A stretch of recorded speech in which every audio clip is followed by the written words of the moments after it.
जागते रहो में हम बात करेंगे पहाड़ों पर प्रलय की, विकास नहीं विनाश की। दरअसल पहाड़ों की स्थिति दिन प्रतिदिन बिगड़ती जा रही है। आप देख रहे होंगे कैसे जंगल काटकर भवन खड़े किए जा रहे हैं, होटल बनाए जा रहे हैं, पहाड़ों को काटकर सड़कों का चौड़ीकरण किया जा रहा है। हालात ये है कि नदियों में अतिक्रमण किया जा रहा है, नदियों के रास्तों में रिजॉर्ट बना दिए गए हैं, इमारतें खड़ी कर दी गई हैं, यानी प्रकृति को जो है नुकसान पहुंचाया जा रहा है। लेकिन अब प्रकृति के स्वरूप से ज्यादा छेड़छाड़ इंसानों के लिए भारी पड़ रहा है। पहाड़ों पर भूस्खलन हो रहा है, पहाड़ दरक रहे हैं, मकान बर्बाद हो रहे हैं, खेत तहस नहस हो रहे हैं, सड़कें पानी के सैलाब में बह जा रही हैं। बावजूद इसके इंसान अलर्ट क्यों नहीं हो रहा है, आज इसी मुद्दे पर हम चर्चा भी करेंगे। लेकिन उससे पहले प्रकृति के प्रकोप पर यह रिपोर्ट देखिए।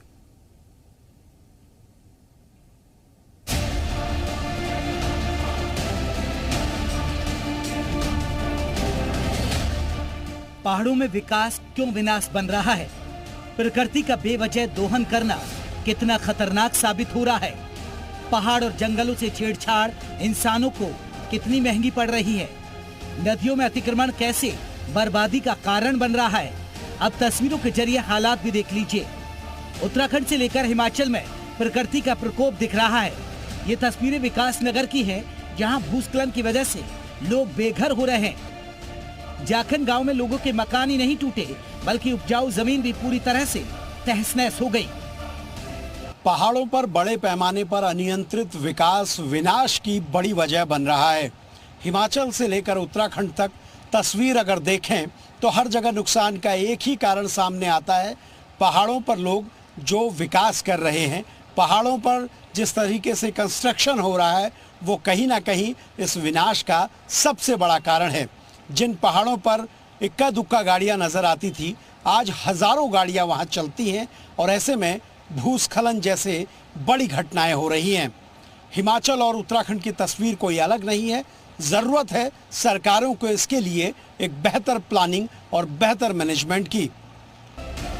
गांव में पहाड़ दरकने से मकान जमींदोज हो गए तो स्कूल बिल्डिंग भी धंस गई। जोशीमठ की तस्वीरें कुछ महीनों पहले आपने देखी थी, किस तरह से पूरा जोशीमठ शहर का आधा हिस्सा धंस रहा है, लोगों के मकानों में दरारें देखी। और ऐसी ही तस्वीर इस वक्त मैं देहरादून के विकास नगर में हूं और आप देखिए बीते दिन किस तरह की यहां पर तस्वीर है। पूरा बड़ा लैंडस्लाइड है, इस जगह से एक बड़ा लैंडस्लाइड आता है और तमाम पेड़ और मिट्टी नीचे की ओर सरकती है और उसकी स्थिति इतनी ज़्यादा है, उसका इम्पैक्ट कितना ज़्यादा रहा होगा। नीचे आप देखिए, ये जो सड़क है जिससे गाड़ियां होके जाती थी, ये सड़क पूरी तरीके से नीचे धंस चुकी है। ये सड़क आपको यहाँ नज़र आ रही है और ऐसी ही स्थिति यहाँ से ठीक नीचे को है।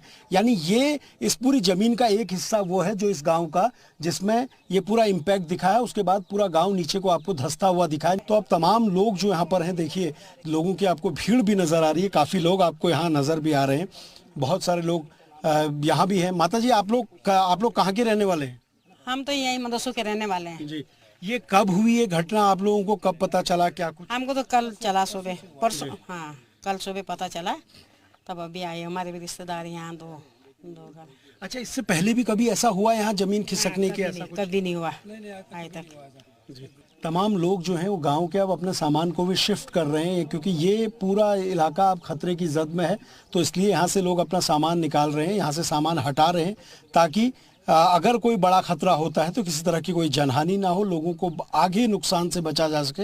लेकिन पूरे गांव का ये जो हिस्सा है, अब ये पूरी तरीके से इस लैंडस्लाइड की चपेट में है। प्रशासन की टीमें मौजूद हैं, एसडीआरएफ एहतियात के तौर पे यहाँ मौजूद है और ऐसे में ये भी देखा जाएगा कि आखिरकार इस पूरे बड़े लैंडस्लाइड का कारण क्या रहा है। पहाड़ों को करीब से समझने वाले वरिष्ठ पत्रकार अविकल थपलियाल मानते हैं कि जिस तरह पहाड़ों पर निर्माण हो रहा है वो विनाशकारी है। आपदा प्रबंधन से जुड़े बड़े अफसर भी मानते हैं कि पहाड़ों से छेड़छाड़ महंगी पड़ रही है। इतना ही नहीं, सरकार में मंत्री गणेश जोशी भी पहाड़ों में बढ़ते निर्माण को लेकर चिंता जता रहे हैं। नहीं, देखिए, जो अनियोजित विकास, चाहे हमारे पहाड़ हों चाहे हिमाचल के पहाड़ हों, जहाँ तक मैंने अध्ययन किया है कि पहले मैंने एक कमरा बनाया, फिर दूसरा बना दिया, फिर उसको तीसरा बना दिया और उसकी प्रॉपर फाउंडेशन नहीं डाली, प्रॉपर सरिया नहीं लगा, सीमेंट नहीं लगा, जो मानक है उनको पूरा नहीं किया।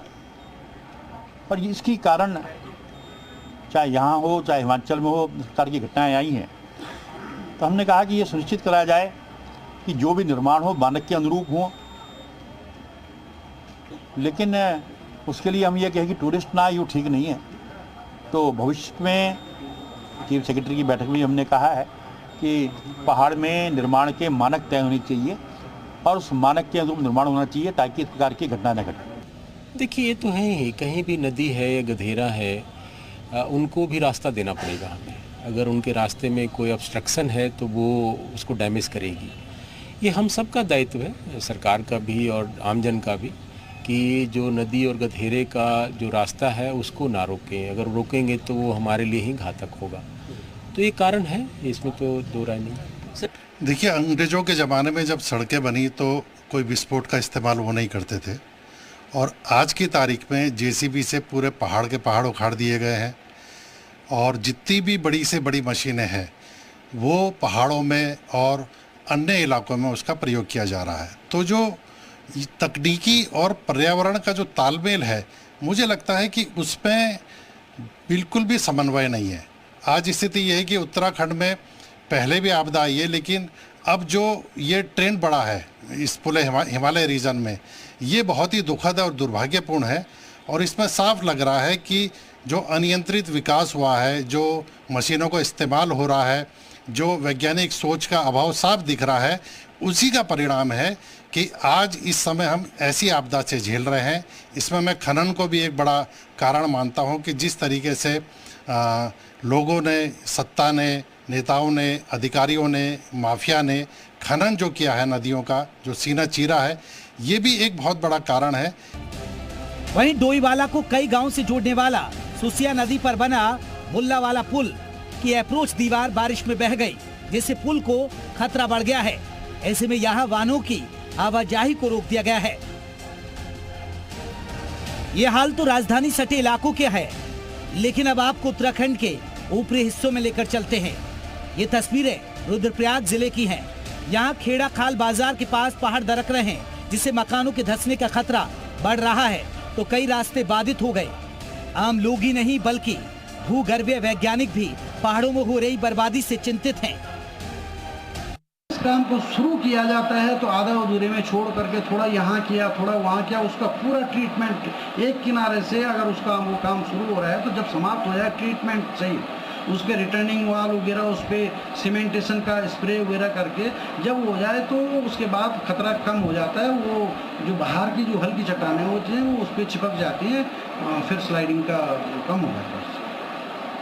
अभी पिछले महीने जो भारी बारिश, अभी लगातार जो बारिश चल रही है पिछले महीने से, उससे एनएच को काफ़ी जगह नुकसान हुआ है।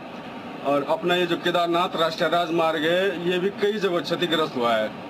तो हमने एनएच के अधिकारियों से भी बात करी है कि वो जल्द से जल्द इसको खुलवाने का प्रयास करें, क्योंकि सेकंड फेज अब यात्रा का शुरू होने वाला है और यात्री केदारनाथ आने की इच्छा में है। और निश्चित रूप से जो यात्रा अब आगे बढ़ने वाली है वो जो है कहीं न कहीं जो है पूरे एनएच पर डिपेंड रहेगी कि एनएच खुला रहेगा तो यात्रा अच्छी चलेगी। वहीं चमोली में थराली के सौल क्षेत्र में बादल फटने से भारी तबाही हुई। यहाँ बारिश के चलते पिंडा नदी का जलस्तर उफान पर है, तो वहीं दशौली ब्लॉक के मवलठा गांव में बादल फटने से भारी नुकसान हुआ है। देखिए, 13 अगस्त 2023 की जो रात थी, बहुत ही भयावह रात थी, खास करके यहाँ के लोगों के लिए। उत्तराखंड देखिए वैसे पूरी स्लाइड वाली एरिया में है, पहाड़ी इलाका है, होता है स्लाइड भी होता है, ऐसा नहीं है। लेकिन यहाँ जो हुआ है इसकी कल्पना आदमी अपने मानव जीवन में कर भी नहीं सकता है। आदमी ये लगा लो आपकी मौत के मुंह से वापस आया है 13 अगस्त की रात को।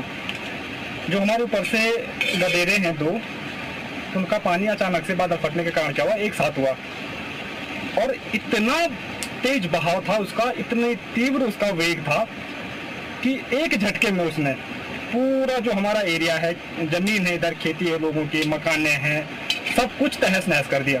अभी तक हमारे ग्राम सभा मवलठा में कोई शासन प्रशासन हमारी सुध लेने के लिए तैयार नहीं। जो मवलठा में ग्राम सभा के जो 32 परिवार हैं 80 के, वो लोग प्राथमिक विद्यालय बैलीधार में शरण लिए हुए हैं। मेरी शासन प्रशासन से यही गुहार है कि हमारी समस्याओं को जल्द से जल्द सुना जाए। धन्यवाद।